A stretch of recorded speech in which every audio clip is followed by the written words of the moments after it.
now call the East Lyme Zoning Commission regular meeting of September 5th, 2024 to order at 7:30 p.m. If we could start with the Pledge of Allegiance. I pledge allegiance to the flag of the United States of America and to the republic for which it stands, one nation, under God, indivisible, with liberty and justice for all. Welcome back, everybody. It's been a while. I hope you had a good summer. Let's see. Mr. Peck? Here. Ms. Markovitz? Here. Mr. Foley? Yes. Ms. Kalal? Here. Ms. Jet Harris is not here tonight.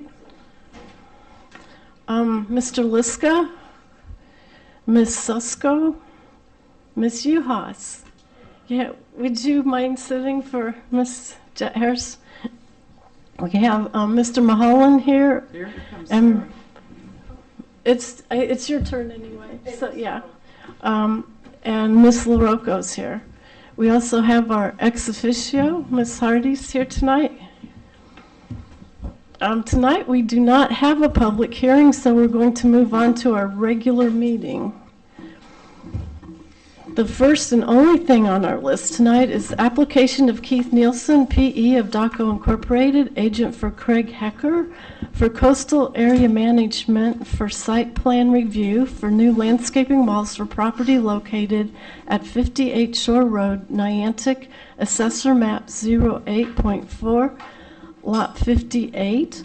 Mr. Nielsen is here tonight, but I understand that they just recently received comments from DEEP and they have not had time to read them or address them yet. So if we're planning on continuing that.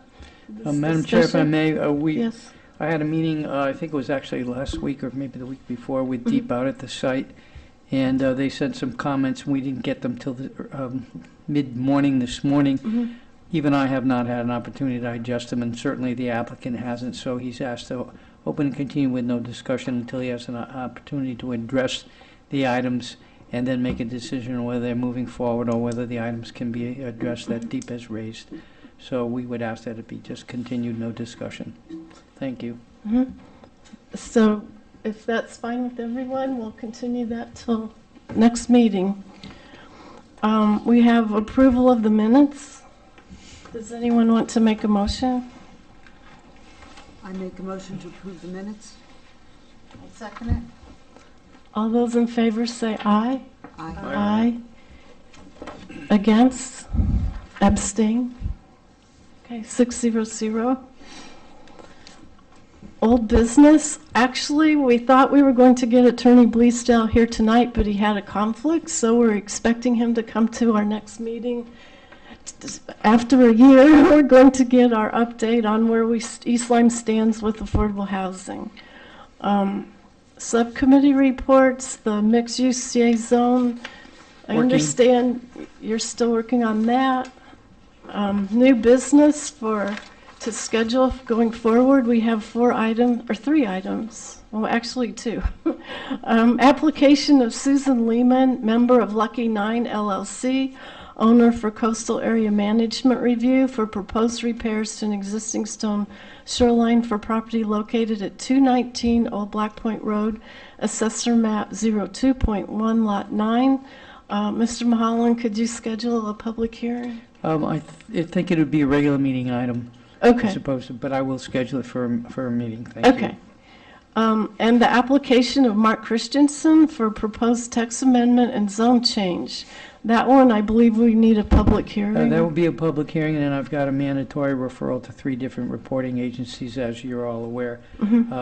DEP, regional planning, and local planning, and they by statute must have it for 35 days, so we've got 5 mail-in days on this end, a couple on the other end, so we're looking at mid to late October. Okay.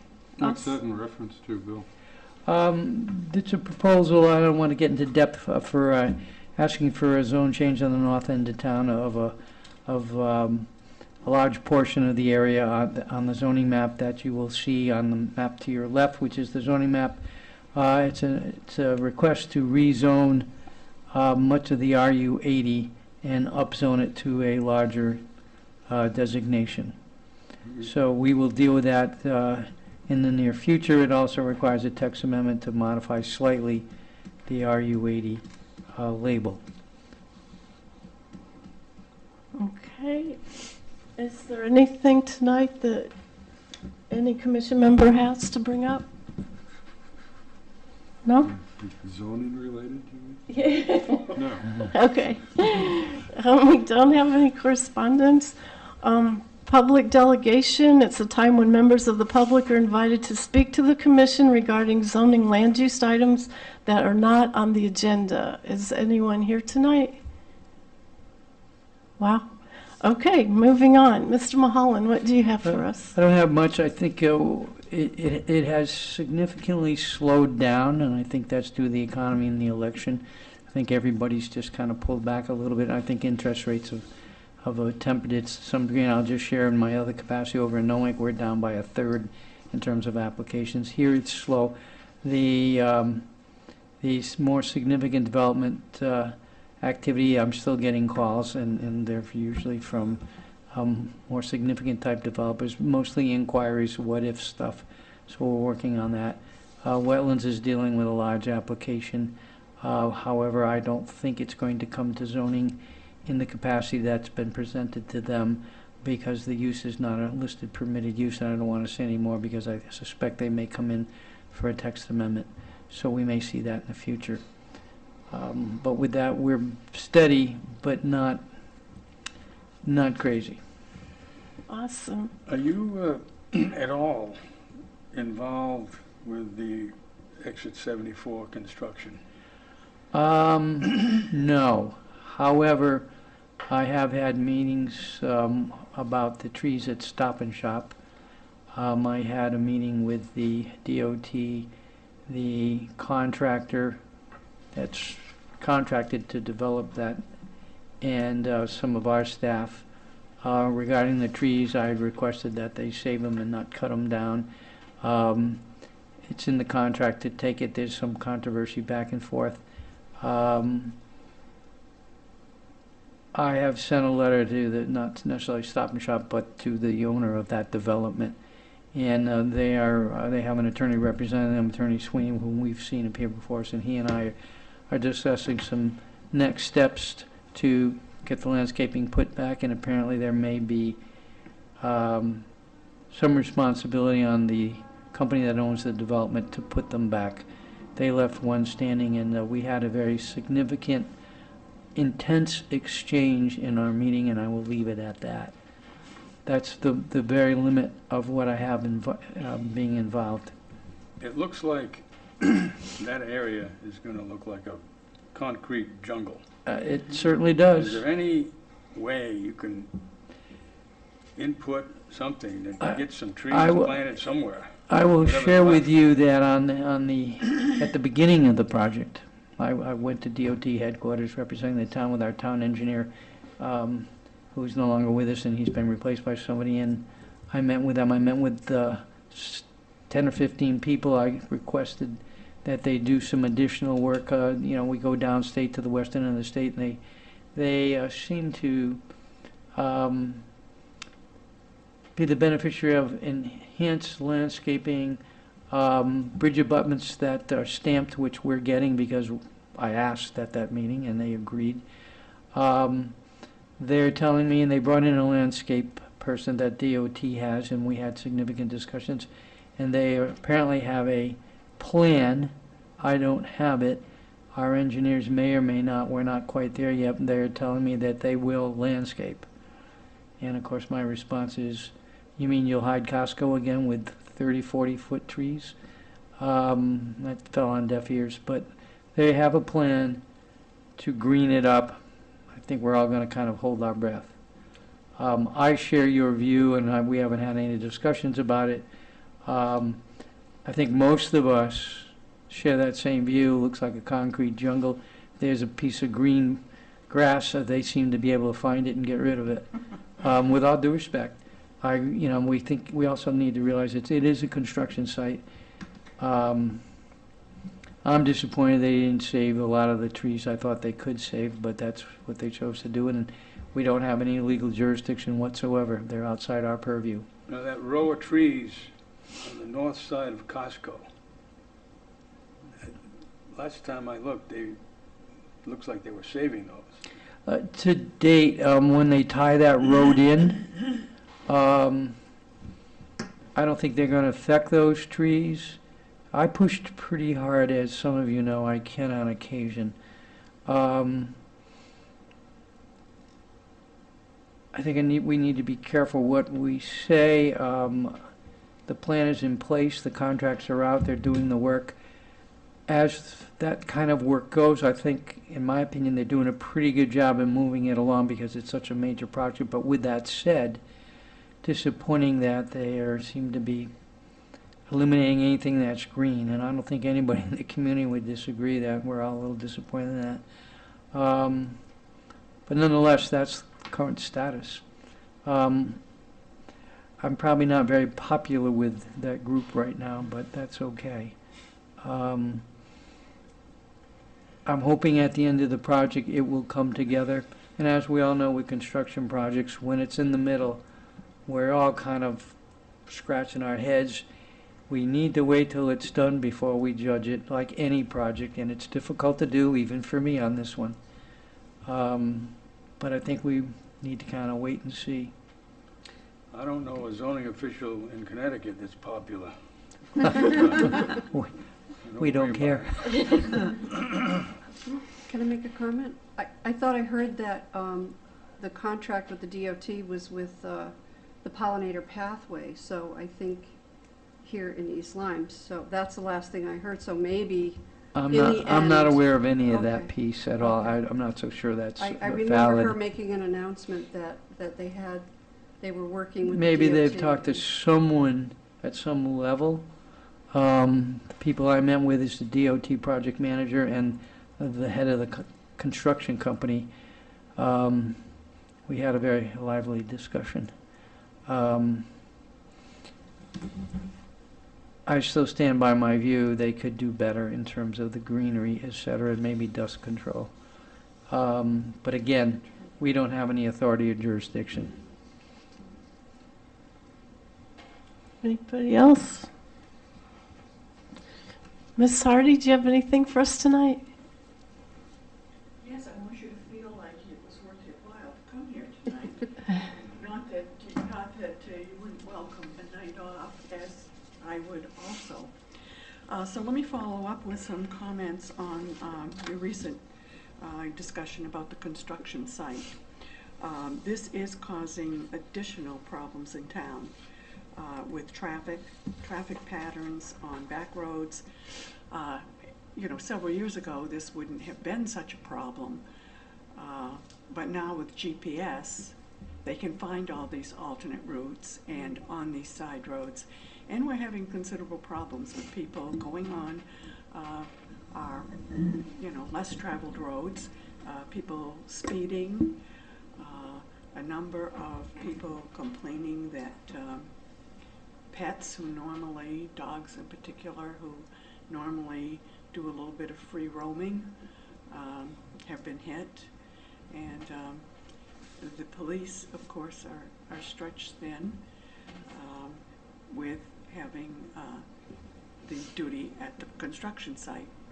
So for the next 2 or 3 weeks, this is going to be worse than it's been as far as traffic backups and tie-ups, because they're going into a major portion of the construction site with more equipment coming in and planning. You better plan on some considerable delays if you're traveling locally. Another thing that was discussed at great length at Board of Selectmen last night, was the renewed interest in a dog park. And as I was sitting there, I was thinking that does the location of a dog park have anything to do with zoning regs? The answer is absolutely. I have had discussions with the Director of Parks and Rec, They would need a special permit and a site plan review by this board. The zoning regulations in section 20 allow and permit town uses in any zoning district. However, it's by special permit and site plan approval. So there would be a public hearing, should that come forward at some point. Okay, so there was a lengthy discussion on this. This isn't a new topic. People have been requesting this for 15 years. So there's a lot of interest in it, and there were a large number of people that were in attendance at the Board of Selectmen meeting last night. Without going into a lot of detail, as I was sitting there, I was thinking about what they had mentioned as potential locations. One of them was that open field, which is off from Quarry Lane, which at one point was prison property. But it's across from Quarry Lane, and it's been a vacant open space field for quite some time. At one point, there were some developers that were interested in a small development there, and that did not come to fruition. So there were a number of people, namely neighboring residents, who spoke against that. But as I said, this has been an ongoing request for at least 15 years. At one point, people had collected money. There were donations that were received for a park, and that money was set aside, and then it didn't happen. So at one point, we couldn't even find where the money was. But the money, I think the money, somehow the money was returned to the donors. So if you think of potential locations and the traffic, I think that this should come before the zoning commission. Waterford has a dog park, which apparently is lightly used after a number of requests from for that town for a dog park. And one of the suggestions was that we try to join in with them and pay a fee to use their park. So that's all on the dog park, the construction site. We have been doing a lot of work on establishing the Fair Housing Commission, which will be formulated and acted upon and approved with appointments made to the commission within the next couple of meetings.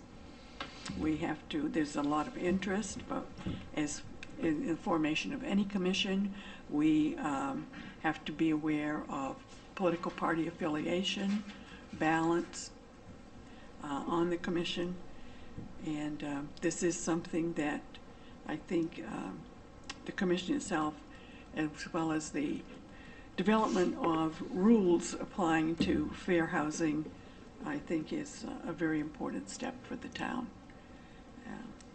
And we have a number of our town residents that are residents there who are deeply concerned about what is happening, the large increase in rates, and people are seeing this happen as their leases come due, then they're being faced with very large increases. And there are, I was surprised because I was unaware of this prior to all of this discussion, that there are numerous towns that are required by state law to have a fair housing commission, and this has not come up in our town because it's a population requirement.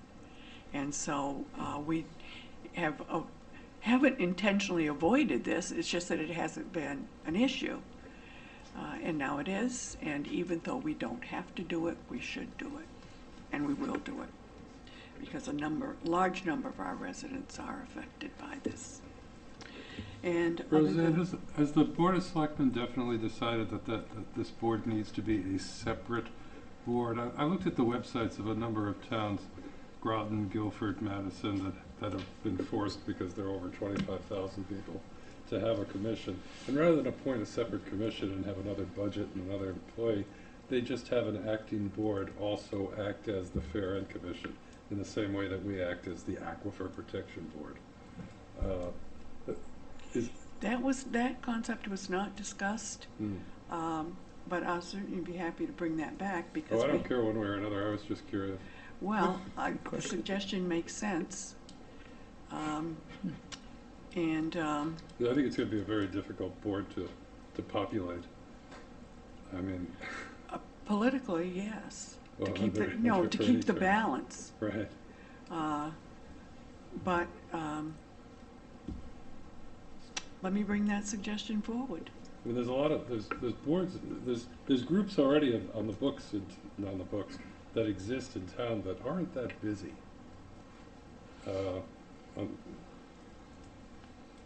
Well, Yes, Leave it at that. I've gotten more involved already than I wanted to. yeah, Yeah, I was just curious if that had come up, that's all. it has not, and I would like to bring that up. It may be, I think the first board that comes to mind is the Board of Assessment Appeals. It's very much related to the subject. That's right, they've hardly got anything to do apart from March. Yeah, it's what, 2 days Yeah. of the year. Let's serve them right. Okay, let me bring that up. I think Mike Beckett should be the perfect person to head that up. That's a great idea. Okay, any other questions? No? Well, Thank you. you're welcome. Liaison to planning, it looks like it's my turn next Tuesday. So I, Just canceled that. oh, they canceled? Gary just canceled that today. Okay, well, thank you. How lucky can you get? Go to the casino. The only thing I have tonight, I have reading material in case you're interested from the short-term rental committee. Where the committee is right now, there's probably maybe 3 or 4 more meetings left to go, and then this committee will make a recommendation to the Board of Selectmen, and it will, of course, be up to them what they decide.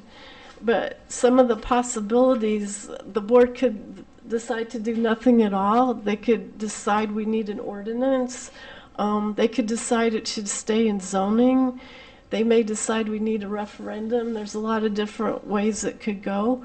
But in case it does come to zoning, here are the materials to date in case you'd like to look them over. There you go. Oh. And then, let's, One for Sarah. yeah. And then I'll keep some for Right. Debbie and Jim.